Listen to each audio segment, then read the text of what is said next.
At 1750 on October 10, 2025, a Ferrata operator's eyes were glued to his FPV goggles as the command he had waited hours for finally arrived. In just minutes, two concealed USV Katran would begin their mission to obliterate one of Russia's most important offshore platforms in the Temryuk Gulf. The objective: cripple the Black Sea coastal energy axis and tilt control of the sea in Kyiv's favor. From 8,200 feet, a reconnaissance UAV Leleka-100 had been silently watching for hours like a ghost.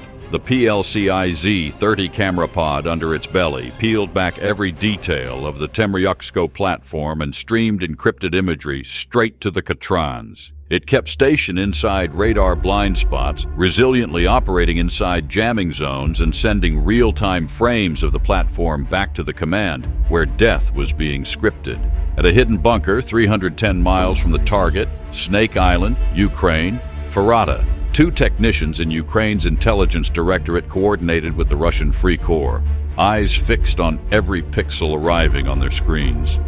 This operation bore not only Kyiv's imprint, it was a declaration from Russian anti-war fighters. They would directly operate and launch the attacking USVS, a knife from within to pierce the Kremlin's outer defenses. The timing was chosen with surgical precision, precisely during the platform crew's watch change and coffee break. A few minutes of laxity between shifts enough to open a lethal gap where every slip is paid in blood and fire. The attack order was sent at once. Target coordinates were loaded into both USV Katran navigation systems, the platform's power generation units, the supply that ran the whole rig. But the target list included a particularly dangerous item, the Neva B military radar complex. This was not a commercial radar. Neva B operates in the Ka band, provides maritime surveillance out to approximately 32 miles, and is the Navy's eye in the area. As long as it stood, the Black Sea was Moscow's backyard. If its sight was blinded, Kyiv would regain battlefield initiative. Tonight, that would happen. The two USVs were crewed by technicians from the Russian Free Corps and Ferrata, the cutting edge of asymmetric techno-warfare. Each carried 4 modified kamikaze UAVs, 13-inch carbon frames derived from high-speed racing drones, structurally beefed up for higher MTOW, and a 4mm carbon load-bearing fuselage, designed to slam into steel, punch through radio interference, and strike the weakest links in Russia's naval defense chain. At 1803, the twin USV Katrans pushed deep into the coastal waters off the Taman Peninsula. On the military control screen, a strong jamming signature suddenly appeared. Russia's electronic warfare systems had activated full defenses. From an R-330ZHEW vehicle stationed on the Temryuk shore, an active jamming field was unleashed at maximum intensity, creating an invisible electronic wall. Any drone entering it would die in an instant. But surprise came from both sides. As the Katrans crossed into the jamming envelope, their command link dropped out entirely for exactly 2 seconds. 2 seconds, enough to sort who was real weapon and who was just a radio toy. Immediately, emergency navigation mode engaged. Onboard INS took over, fused with deck sensor data to continuously estimate position and heading without GPS or external guidance. Each Katran carries an AI visual odometry chip programmed to recognize terrain and target architecture and to continue pursuit of the platform inside a GPS-denied zone, the very area Russia assumed was its safe sanctum. At higher levels, sensor fusion routines never paused. Image processing, radar returns, and the floating rig's structural model were cross-checked and refined so the system maintained an accurate 3D fix on Temryuksko. All telemetry, images, wind and current data, reflectivity cues, streamed back to the command via secure relay channels, looping around the jamming field and beyond Russian control. Katran did not need a command link to complete the mission. It was trained to continue, even if humans fell out of the control loop, now fully in autonomous mode. The two USVs rode the waves at 75 miles per hour each, skimming the sea in silence. Ahead, the target lay in the corridor, nothing more to hide behind. Temryuksko, seated close off the Taman Peninsula in Krasnodar, is one of Moscow's strategic Black Sea strongpoints. It's not only extraction infrastructure, but a node processing greater than 500,000 tons of oil per year. Fuel that flows straight into the dwindling logistical veins of the Russian war effort. A single strike could cut output and force Moscow to either suspend offshore operations and pull back to shore, or stubbornly hold and become an inviting target for further Ukrainian intelligence-led raids. But this was only the surface. Deep inside the platform, the Russians had installed a multi-layer military radar system, Neva-B. Towers of antennas sweeping continuous arcs and covering the entire Gulf and its strategic approaches. Neva-B detects almost every Ukrainian maritime action and is a thorn in Kyiv's side. Nestled deep inside Russian-held waters and protected by layers of costly defensive systems, Moscow felt absolute confidence in the platform's security. For Ukraine, nowhere is untouchable, and this time they did not act alone. Behind the operation stood the Russian Free Corps, Russians willing to sever ties with Moscow's brutality. Kyiv wanted to prove modern war is not about fleets so much as hitting the right target at the right time with a mechanism that can punch through any line. At 1810, the mothership Katrans reached the UAV launch points with no warning. Nose hatches opened to reveal the launching arrays. With a scream, the high-power brushless motors spun up, and the kamikazes shot skyward from the hulls like living bullets at 75 miles per hour.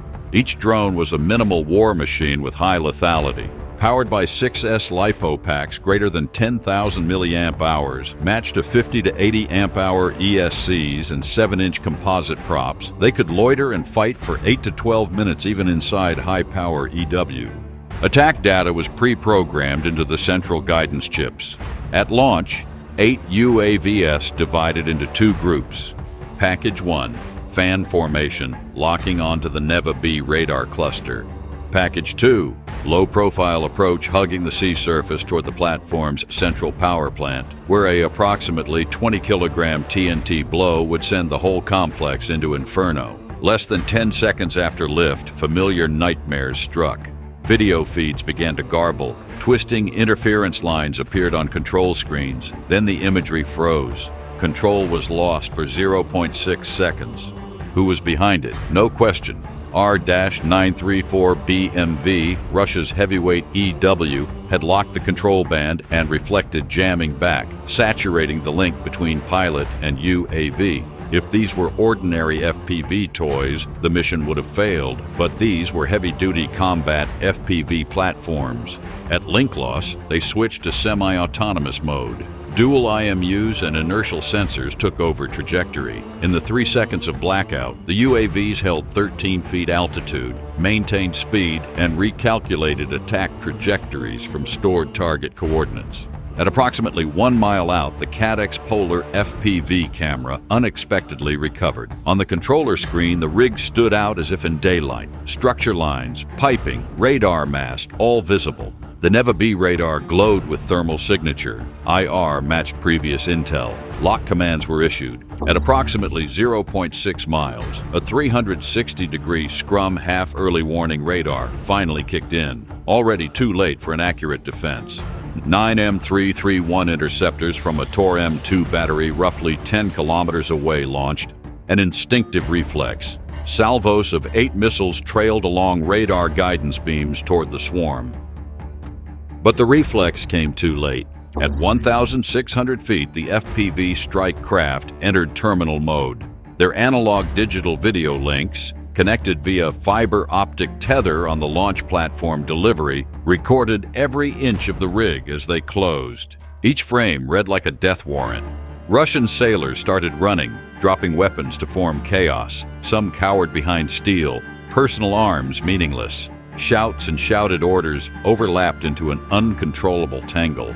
Up ahead, no mercy. Each drone carried a shaped HEI penetrator incendiary warhead weighing 11 pounds, engineered to punch shipskin and detonate inside to set the rig ablaze. When they detonated, effective lethal radius exceeded 165 feet.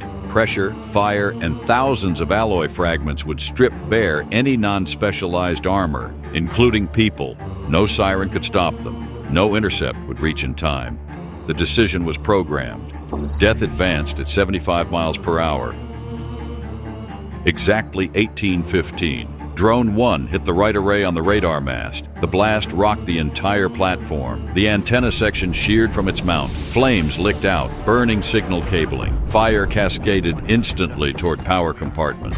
Drone 2 dove from a higher angle into the control cabin beneath the radar, where signal processors and auxiliary power units were housed. A flash and the second explosion tore the engineering deck apart. Shrapnel flew in all directions, tossing rescuers aside. Drones 3 and 4 struck remaining support nodes, one into the stable voltage cluster, the other into the container housing radar wave-shaping equipment. 2 more blasts detonated, ripping the radar center in pieces and raising a plume of flames over 100 feet. Black smoke rolled over the platform and the waters around it.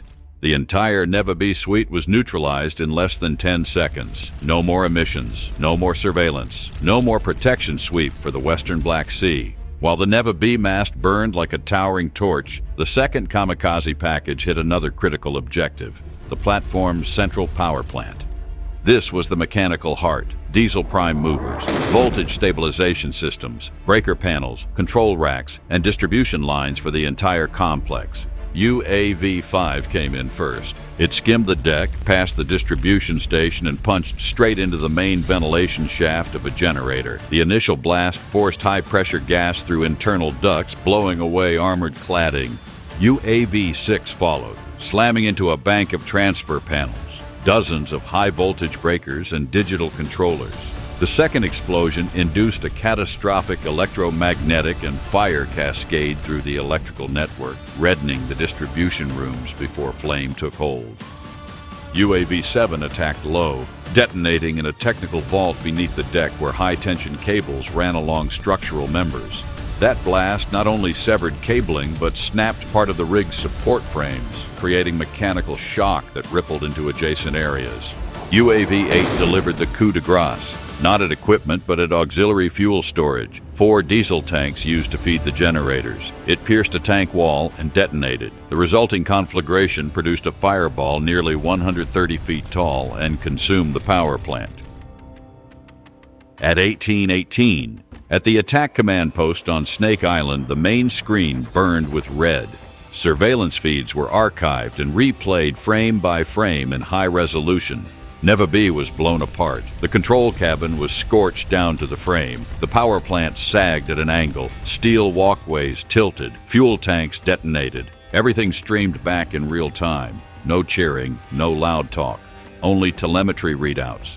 Platform radar temperature 1,700 degrees Fahrenheit.